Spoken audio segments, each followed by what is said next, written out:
Cowboys Hour. Supported by Albertsons And Omni Hotels and Resorts. brought to you by Miller Lite, the only beer of the Cowboys. It's Miller time. Albertsons and Tom Thumb, the official supermarket and pharmacy of the Dallas Cowboys. Choose VA. Veterans get the benefits you've earned. Visit choose.va.gov. And by Geico. 15 minutes could save you 15% or more on car insurance. now your hosts, Shannon Gross and Brad Sham. And welcome, there we are. Welcome, everybody. Thank you very much for joining us on our regular Monday night stop. It's the Cowboys Hour, and I'm out of breath because I just came. I would say I was tearing up the tollway, but I couldn't. So can we welcome Terrell Basham, please, to Dallas and to the program. It's Victory Monday, Let's everybody. go! Let's go! Victory Monday, and can we welcome Shannon Gross? Let's go! Let's go! Thank you for letting me ride shotgun in this experience, Brad. Are you kidding? Are you kidding me? I am so pumped to be a part of this show. I would much rather look at Danny. Don't disagree with you there. But delighted to have you. Delighted to have you with us. Thank you. I'm actually happy to be here too. I was getting no. Bash. You ever hear about saving the best for last? There you go. There you go. That makes sense. It's a build-up. This is all by design. I'm gonna sit over here in the corner and look cute then. With them shoes. You're off to a good start. You are. So, a little peek behind the curtain. A couple of things. For those of you who have come out to the Ford Center at the Star to be with us this evening, thank you. We're delighted to have you. So one thing is, why did I cut it so close? Yeah, Brad, for those of you that didn't get the visual, Brad came wheeling in here and slid into his chair right when the intro, I have never seen any one time it's so perfect. Even paused, put your hands up while the intro music was going on, and then put the headset on and rolled right into it. The funniest part about it was he tried to play it off when he went onto the mic. He said, "Oh, there you go." Yeah, there it is. No, there we are. You never had a mic check. No, well, this mic is used to me now, Bash. It doesn't need to check. So in ancient days, before COVID, our radio crew would be on the charter. Mm-hmm. This is not before COVID yet. So we're flying commercial and thrilled to be flying commercial. Thrilled. But we all got back from Los Angeles about 4 o'clock this afternoon. So you go home and you drop your bag and you fill up the car and you come here. And that's why I cut it so close. Here's the second thing, peeking behind the curtain.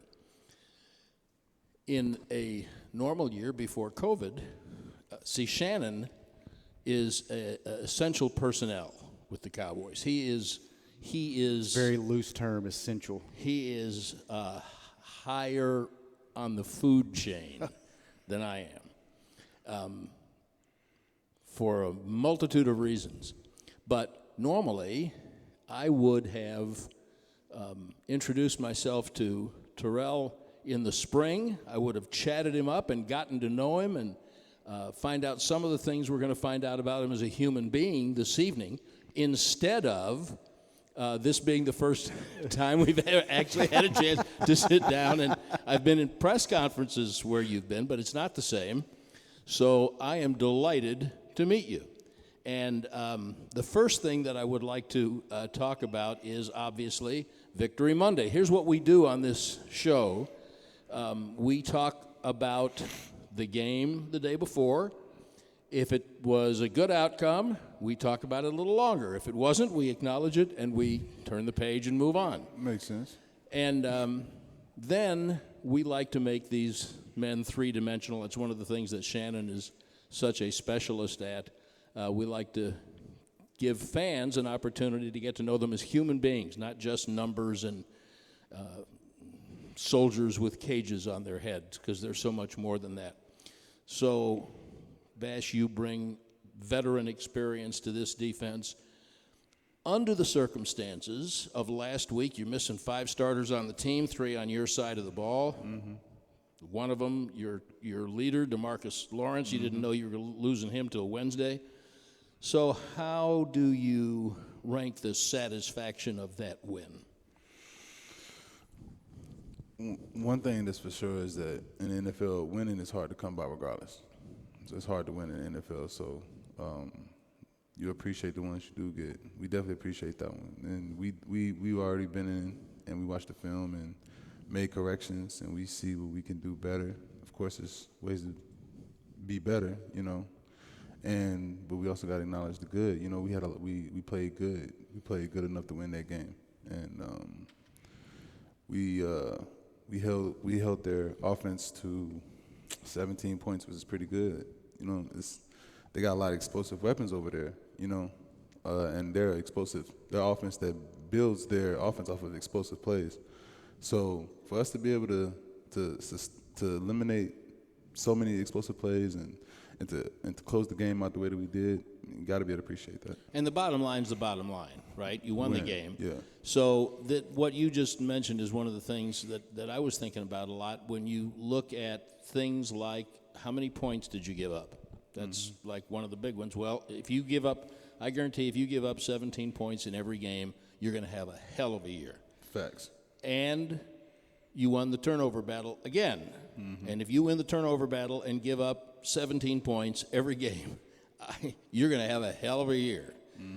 And then in the second half, you could not get off the field. Your offense had 8 snaps in the third quarter. And so that's one of the things that kept it close. Now, because you know the game so well and you know the professional game, how do you look at that aspect of it when you watch the tape and say, yeah, here's what we did good, but this won't work?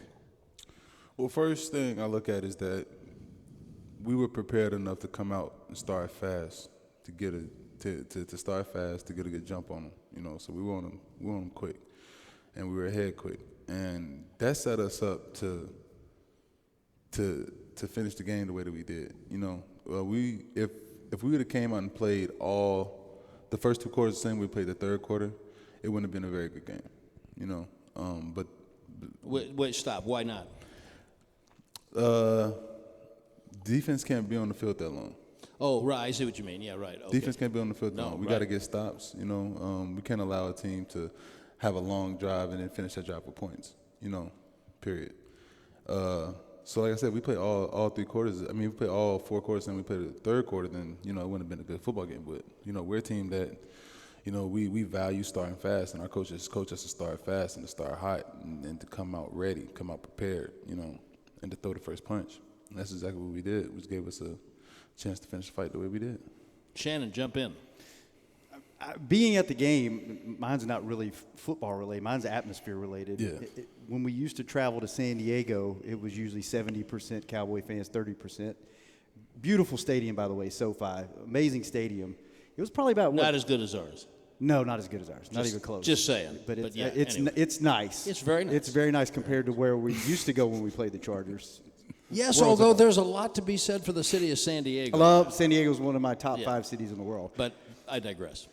What's it like It's a nice city. on the road when you walk out and they're just as loud, if not louder, cheering for you guys? Does that give you a little extra juice? That's one of the first things I looked to Brent Urban and said on the sideline. I said, Brent, this is a home game. And I have never felt anything like it on the road. Wasn't like that with the Jets? I got the reaction I wanted. Thank you very much. You guys, hey, the Cowboys came up and played us. You remember that outcome. I do. That felt like a away game. Yeah. In New York. So, yeah, this is nothing better than the fan base that Dallas has. You got to appreciate that. And it doesn't get talked about enough. And for guys like, and this leads into another thing that I think you're uniquely qualified to talk about, but for guys in that group like you, and you mentioned Urban, who've been on other teams and maybe not experienced that on the road, does that give you a little extra Almost definitely. It feels so much different. It's hard to explain, but it's a feeling, you know, when you come out and you don't feel like, okay, when you're on the road, you go up to play Seattle, you know, and they got the 12th man out there. Kansas City. You go to play Kansas City. You know, you go to play Jacksonville, and they're screaming Duval the whole game. You know, and even places like that, what it feels like is, like, yeah, you got the people that you came there with, you know. But it also feels like not just that team against you, the city's against you, everybody here is against you. It's just y'all, you know. And like at times, yeah, you stand up on all 10 toes. You know what I'm saying? You do what you got to do. You make your plays and you win that game. But yeah, it makes a difference when you feel that support. It makes a difference when you don't feel like when you make a play and you hear it throughout the stands, the support throughout the stands. It makes a difference. You can feel it. Just something for folks to remember for the next 3 games, which are at home. There's no reason you can't make a home game be a home game. Mm-hmm. You know, that needs to be a very positive atmosphere for these guys. Here's what I was thinking I think this is unique. I've been doing this a minute, and I don't know if I've seen a combination like on your side of the ball, like you have not just some important rookies, but players like yourself who have been with several other teams. Mm-hmm. And so we're talking about you and Watkins and Urban and Curse and Neal and KZ and Hook, and I'm probably leaving some out. But that's a substantial part not only of the population of the defensive room, but important pieces, you guys who have to contribute. Now, it's one thing for a rookie to have to, then you got the rookies who are just learning how to play the game at this level. What's it like to have so many of you who have experience in other organizations coming together and trying to gel? You know, it's different. It's different, you know, because, like, one thing, the coaches are going to coach. They're going to have their terminology. You're going to learn their terminology. You're going to learn how they coach, you know. So it's going to be different coaching. So you're going to adapt to their coaching methods.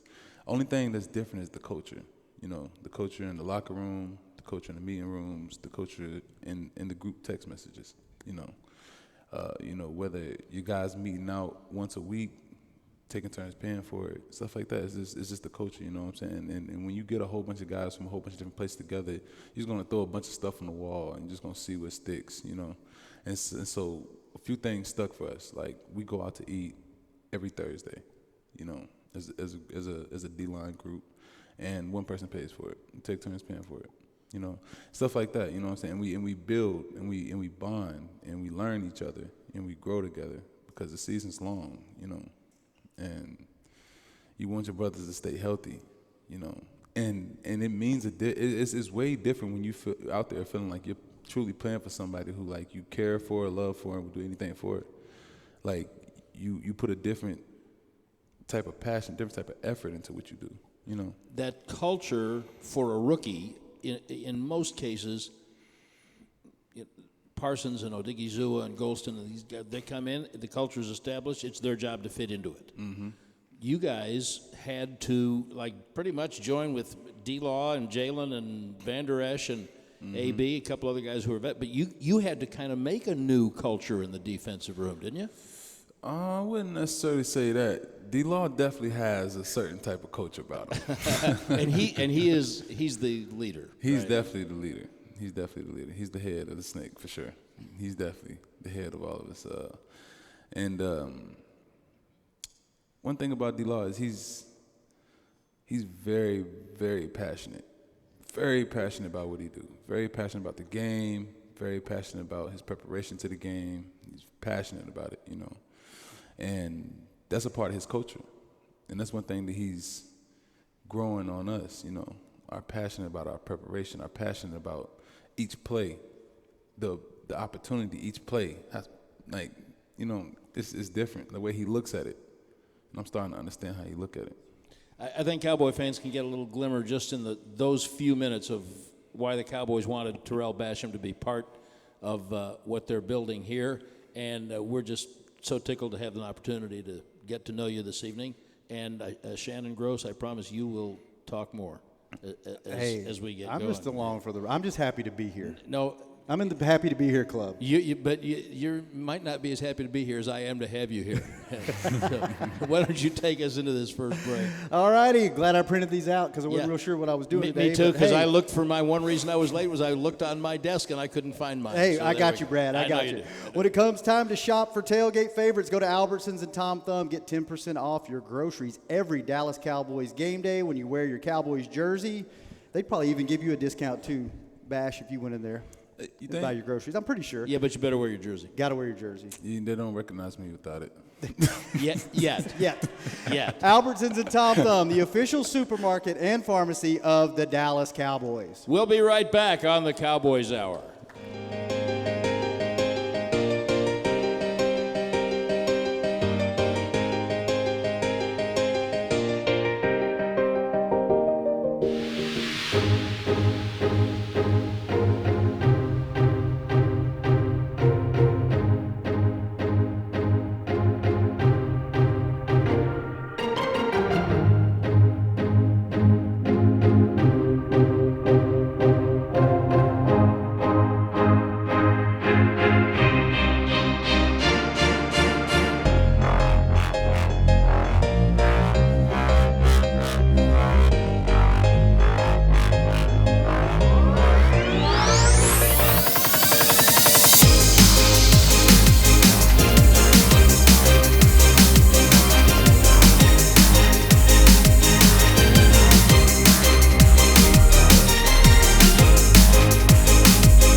Miller Lite Cowboys Hour, supported by Albertsons and Omni Hotels and Resorts. Welcome back to the Ford Center at the Star. Brad Sham, Shannon Gross, our very special guest this week. Cowboys defensive end Terrell Basham on a victory Monday after the Cowboys beat Let's go. the Chargers just the way they had it planned. That's it. You know, when you guys know that you are going to just string it along and win at the end, and you know but we don't know, it would be a little less stressful for everybody if you just tip some folks off? Or are you into the drama? If they didn't anticipate, got to sell seats, right? Yeah, absolutely, absolutely. And jerseys, number 93 jerseys are available now, right, at Cowboys Pro Shops everywhere. We are at our regular Monday night stop to visit with the Cowboys and Cowboy fans every week except when it's not on Monday. Which is like next week, because next week they'll be playing the Philadelphia Eagles, like they'll be getting ready to go out on the field right now. So next week will be on Tuesday night, and instead of here in the South Concourse at the Ford Center, we'll be just around the bend in the main building in the Legends Lounge, because they have another event scheduled for here, and then we got a whole string of what are you guys going to do with like regular Sunday to Sunday games? You haven't had that since preseason started. I guess just stick to the routine. Are you a routine guy? Do you like routine? Yeah, I gotta have a routine. I can't just be play by the ear type of guy. I gotta have a routine, day in and day out. What's your game day routine? Do you eat a certain meal? Do you Night game or day game? Daytime game? Ooh, both. Oh, good. Let's start with a night So game since that's next week. I'll take that as a yes. He has a routine. All right, so night game, first thing I do in the morning, it depends on when we have meetings, because typically when you have a night game, you have meetings the morning before. Mm-hmm. So if we have meetings, then I'll get up probably like 30 minutes, 45 minutes before the meeting. I'll get outside and I'll get a good walk in, just walk around, get some sunlight, get my legs stretched, get to the meeting, get locked in, get focused.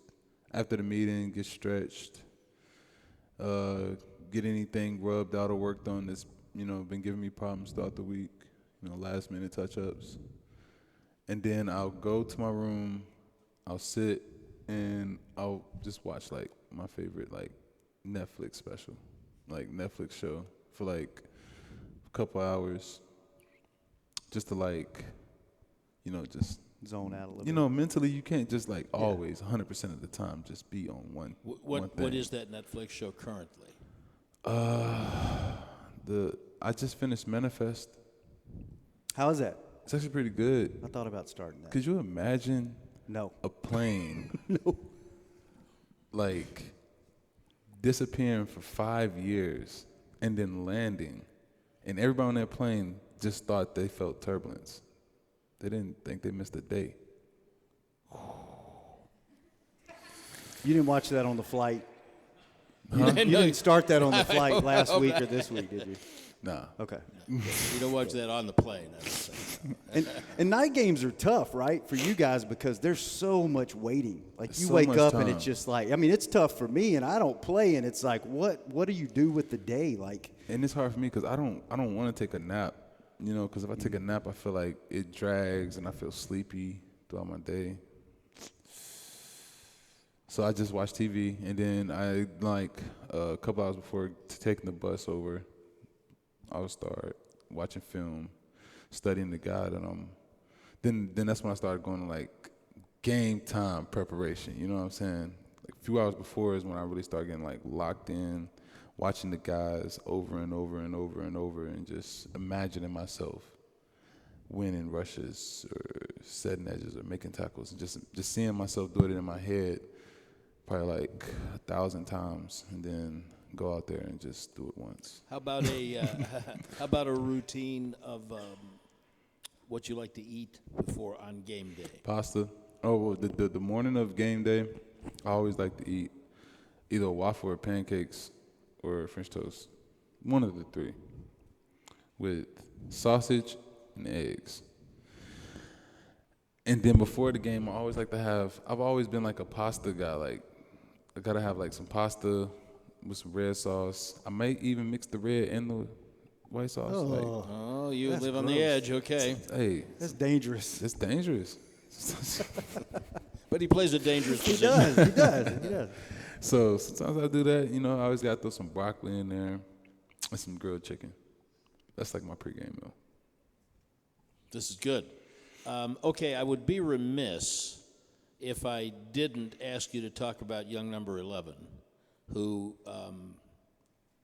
apparently can play whatever position he wants to play. Yeah. He's, I think anybody who had studied him knows he's an unusual player.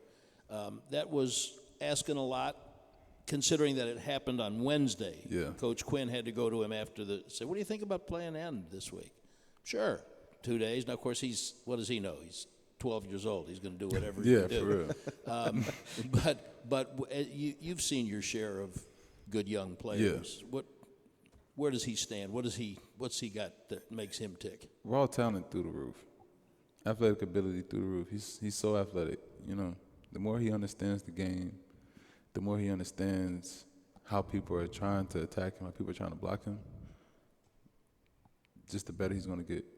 The more, like, I see a lot of potential in Micah. He's a really good player. He's going to be a great player.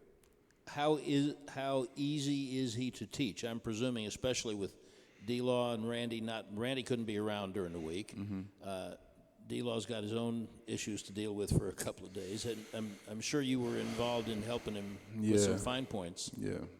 Oh, look at that smile. You know kids. This is a great smile. Yes. You know yes, kids. I do. Sadly, yes. Yes, I do. You know yes, kids. I do. You got kids. You know. Yeah. Don't always like to do their homework after school. Yeah, right. Nah, but when it came down to it, he got it down and he was ready to go. Yeah.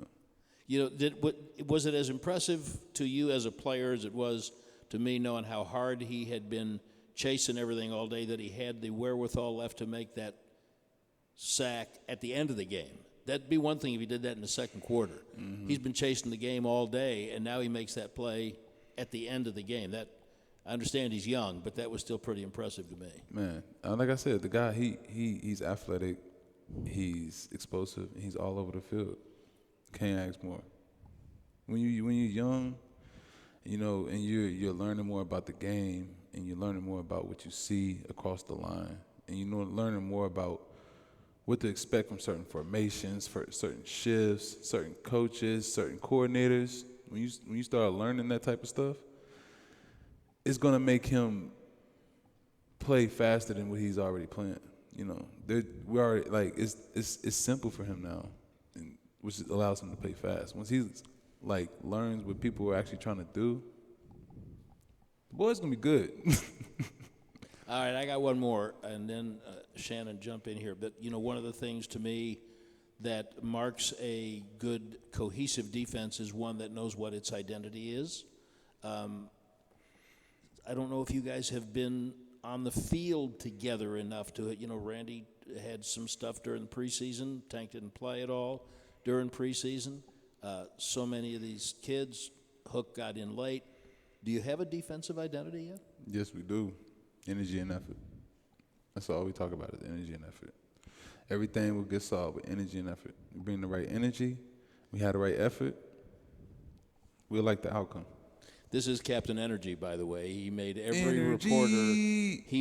reporter want to be on Team Bash when he gave us a discourse about energy one day during the preseason, and we're going to get to that. And Shannon's got a lot more when we come back. Tarell Basham is our guest. We are at the Ford Center at the Star on the Cowboys Hour tonight on Victory Monday.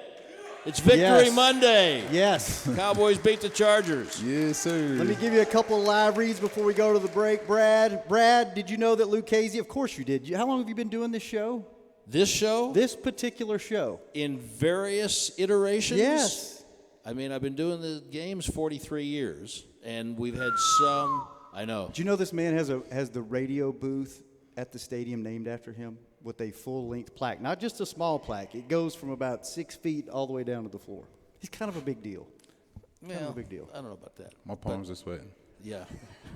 Let me put you at ease, please. I'm the same guy who came sliding in here barely under the wire. Okay. A very good friend of mine who was the sports information director at Texas A&M for many years, when the Joneses were kind enough to do that and name the booth, he sent me a note. He said, "Congratulations on having your name put on the booth. Remember, you still need a credential to get in."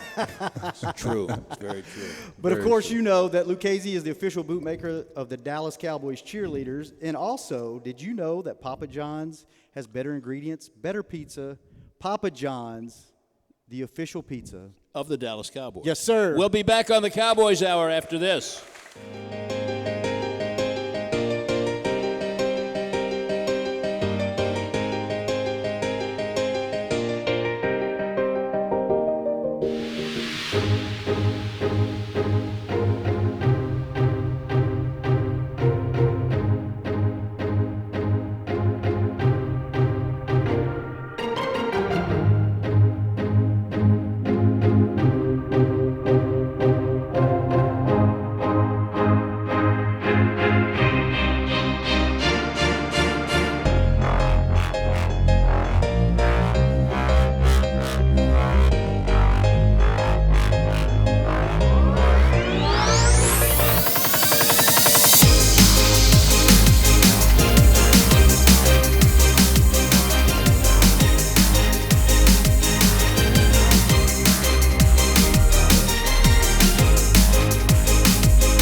to the Miller Lite Cowboys Hour, supported by Albertsons and Omni Hotels and Resorts. Welcome back to the Cowboys Hour. Brad Sham and Shannon Gross with Tarell Basham, the Cowboys defensive end. We are delighted to have you with us tonight. And as is our custom, in the last segment, a microphone will magically appear right in the area where the general public is seated, so you can ask Bash some questions. But you came armed with some. Did you not? I do. I have a thing that I want to, I guess, introduce to the show, since this is my first and maybe last time on the show. I don't think so. I don't think so. But before I get I always find it interesting to fact check Wikipedia. Okay. Because there's so much bad information. No, really, everything on the internet's true, right? Yeah.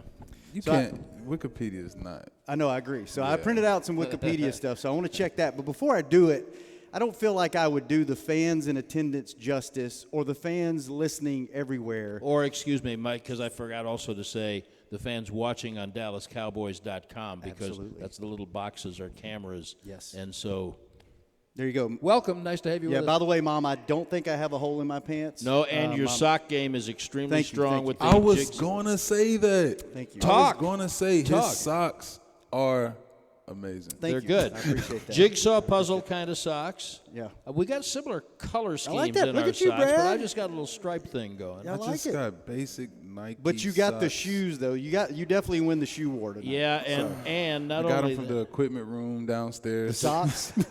great place to shop, by the way, if anybody can take. Great price, too. And I will have you know that last week we started the season with actually the second show, and with Blake Jarwin last week, who wore no socks.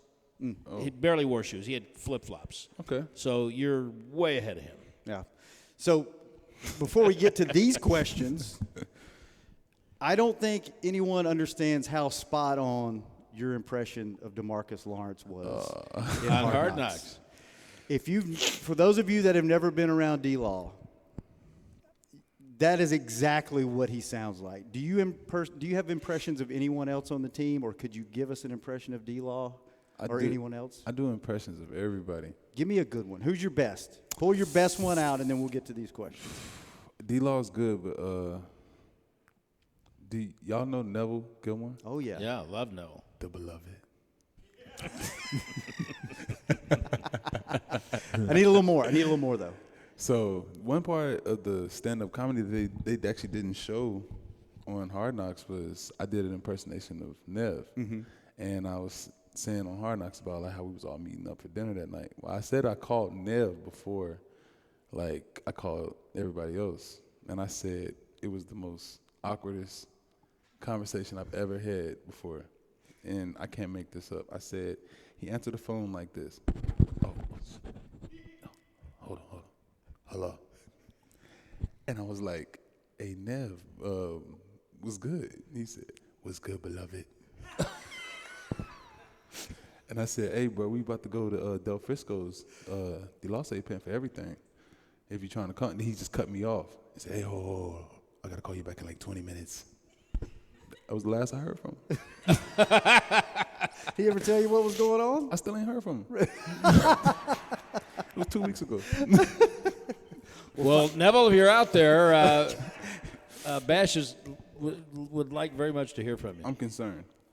So give him a call. Let him know what's going on. Let him know you're okay. Yeah.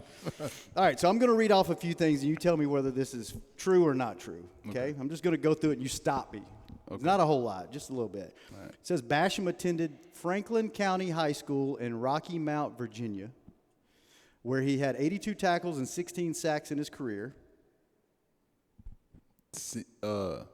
They're saying you had 16 sacks in your high school career. My senior year. Okay. Okay. So there you go. Wrong thing, number one.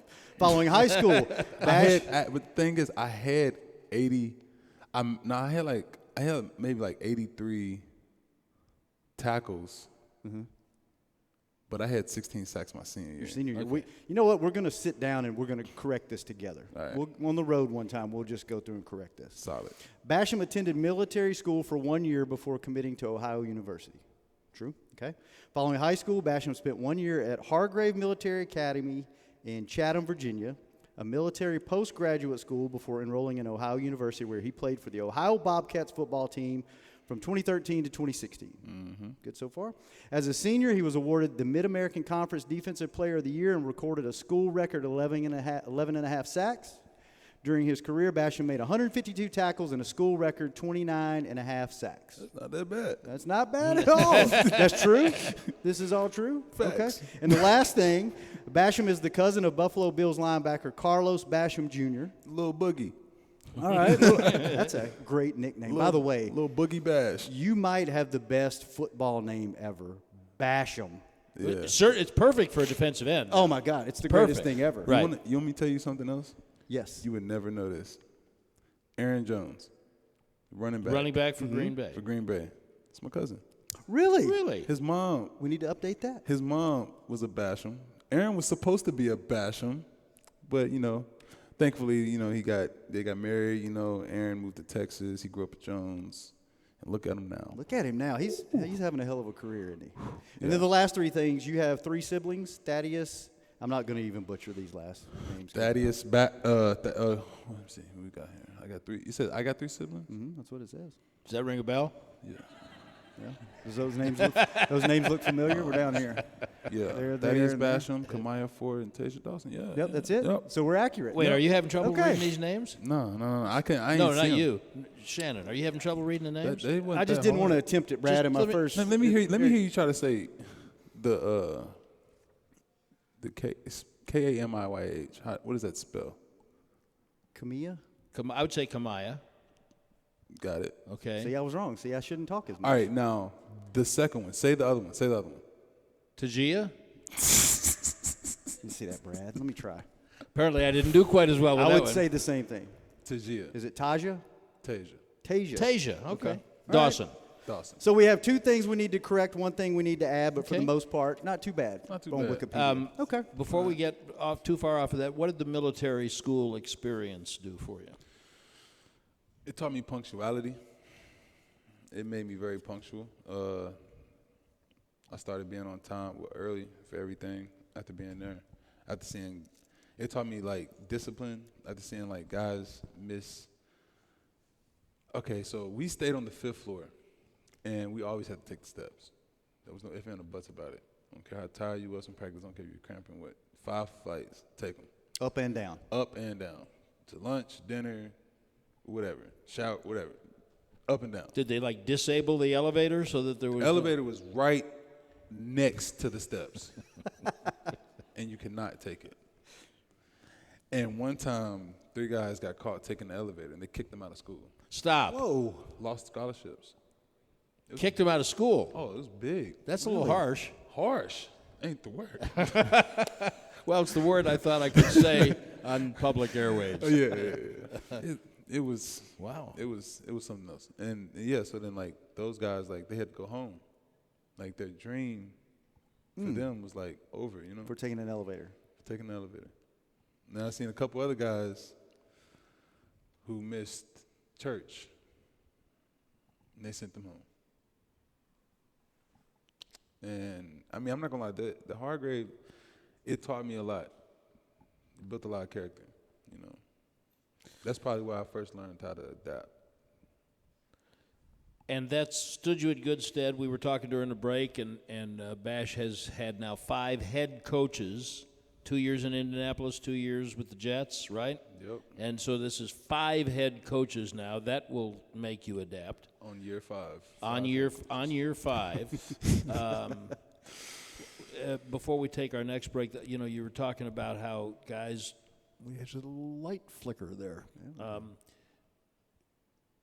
Guys, like their dream was over when they got sent home from school. Mm-hmm. So was your dream to play in the NFL? Since I was 8. And so now you get through military school, you get through Ohio, you get through. Now you're with the New York Jets. Not always a successful. Did it still feel like a dream then? That's deep. That's deep. We're here to let the people know who Bash is. It's okay to sometimes say. if I'm not gonna lie, sometimes it felt like a roller coaster. I'm not gonna lie, it's tough.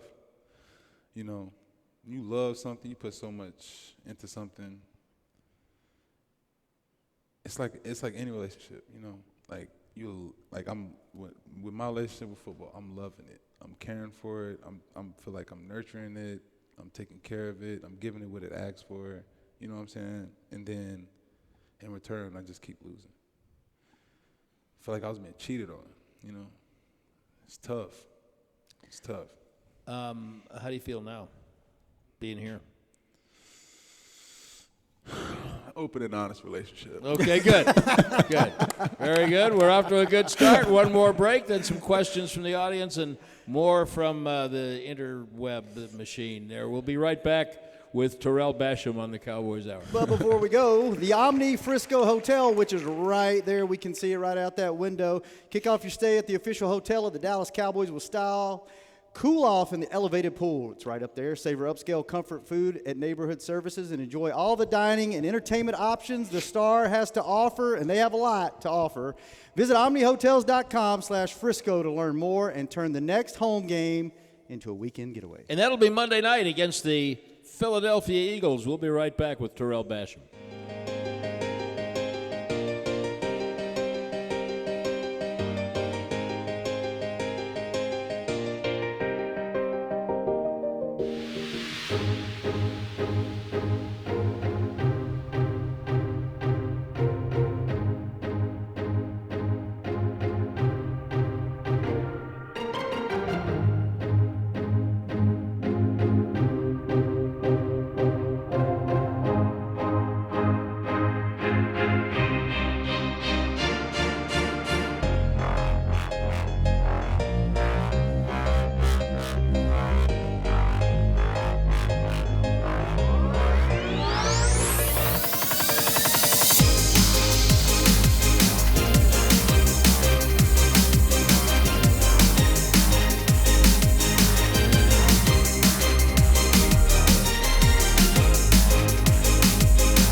Miller Lite Cowboys Hour, supported by Albertsons and Omni Hotels and Resorts.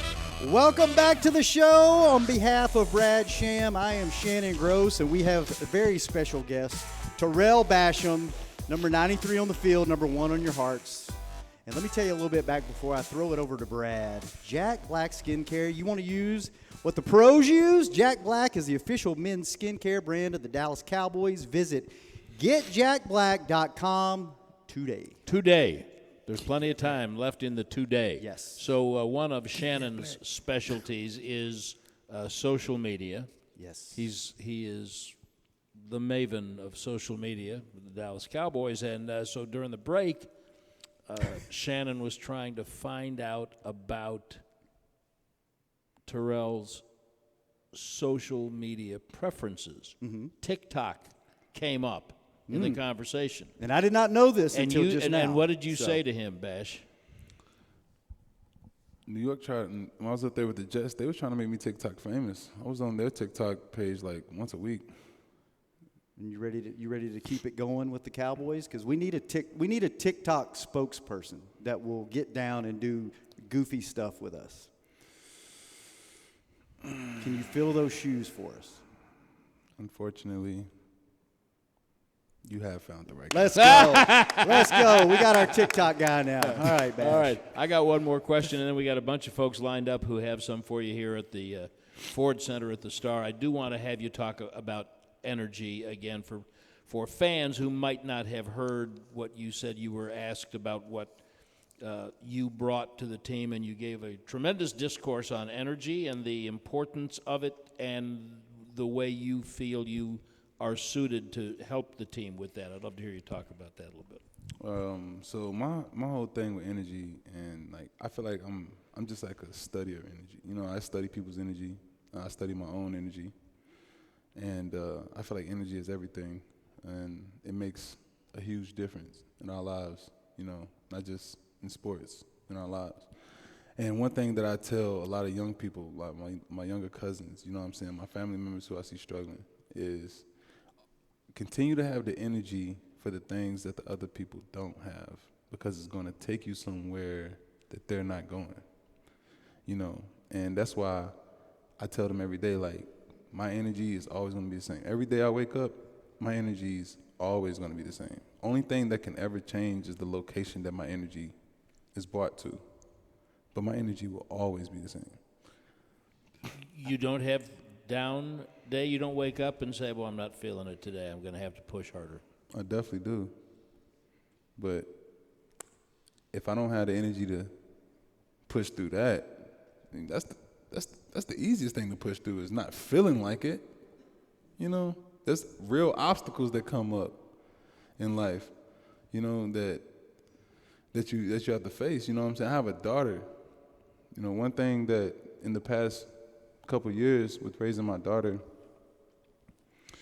I've been having to, you know, I find myself growing and maturing as well with my child. You know, like I gotta brush my teeth twice a day now. You know, not just in the morning when I wake up. I gotta brush them at night too. I gotta brush them with her at night. It's a big deal.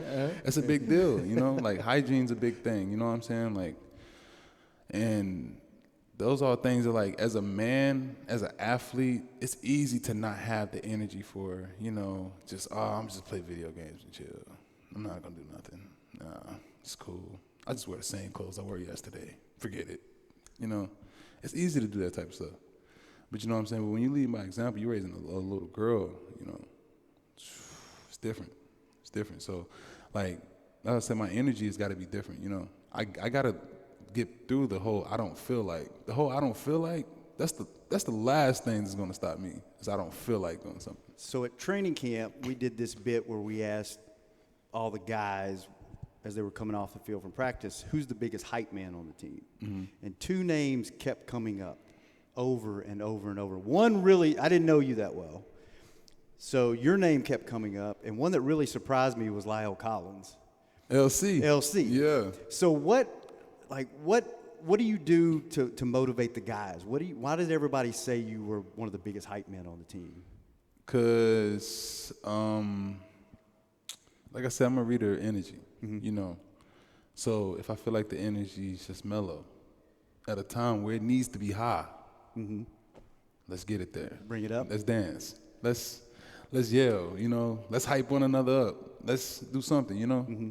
That's the type of guy I am. Like I said, I study energy. Mm-hmm. I know the difference that it can make being on a team that's lost a lot, and you see the energy just from the beginning of the game to the middle of the game to the end of the game. And that tracks over the season if it's a And it tracks over the season. Then you start seeing the energy in the week, energy in preparation. Then you see the energy in the game. It's like, oh, now this is matching the energy in the week, the energy in preparation. So. Do you put little crystal rocks in your shoes and stuff to keep your energy going? Mm-mm. No. I don't know why I'm wired like this, but I'm thankful. And there's a reason. Trust me. Okay, we got some questions from Cowboy fans who are now suddenly Terrell Basham fans. They probably always were. They just didn't know it, but now they do. Yes, sir. All right, Bash. I was just wondering, I know you go by Bash by short. This team has a habit of kind of handing out nicknames. Mm-hmm. Have you been handed another nickname yet? And if so, why? Is there a reason behind it? Or? No, I haven't got another nickname. Everybody just seemed to call me Bash. Yeah, and I love it. Yeah, like you said earlier, like great football name, All right. Maybe the best football name. There's Macho Harris has always been like a really cool football name to me. That's a good one. Basham is just like, we got to do something with that. We got to figure that out. Like, there's something major there. We got to work together to figure this out. I got a few things already. We can talk. Okay, we'll talk about the show. Can't wait to see about that. What's up, Bash? My name is Corey. Great team win yesterday. My question is, I know you study film. When you study film and you look at opposing tackles that you go up against, do you look for like their strengths or weaknesses? And like going into the game, do you know what type of pass rush move that you may use on them? And does it kind of like change, mid game as far as like, y'all, blocking or pass rushing each other? Like? So just like I was telling them earlier, like as far as like my preparation in the week, this is something I've been doing since I was in college. My coach from college, Coach Williams, Jesse Williams. He was my D-line coach in college, and he would make this chart, and he had me fill out this chart on the guy that I go up against every week. And ever since I've been in the league, I continue to make that same chart, and I fill it out on the guy every week. And every week I answer these questions: is he a vertical setter? Is he a horizontal setter? Is he a high hand puncher? Is he a low hand puncher? Does he strike and recoil, or is somebody who just likes to lean on you? What's his strength and what's his weakness? And so those are the type of things that I always jot down. So I come in prepared, and of course in the game, they throw you some curveballs. They start trying to block you a little bit differently. They study film too. That's when you always come to the sideline, get with your coaches, get right. You know what I'm saying? We may have to throw a couple games at them. We may have to run some different stunts or something. It was Corey, right? Who gave you the key to the equipment room? Because you got the same socks on that Basham's got on. So. Don't tell him, Corey. You'll never get the key again. I thought Corey looked familiar. Yeah, you seen him down there. I seen him roaming this building a few times. Go ahead, sir. Hey, what's the biggest thing you've learned from going from college to NFL, and what's the biggest lesson you've learned? Biggest thing I learned from going to college to NFL is that everybody's good, not just you. What was the second part of that? Being in the NFL, what's the biggest lesson you've learned? Biggest lesson I learned?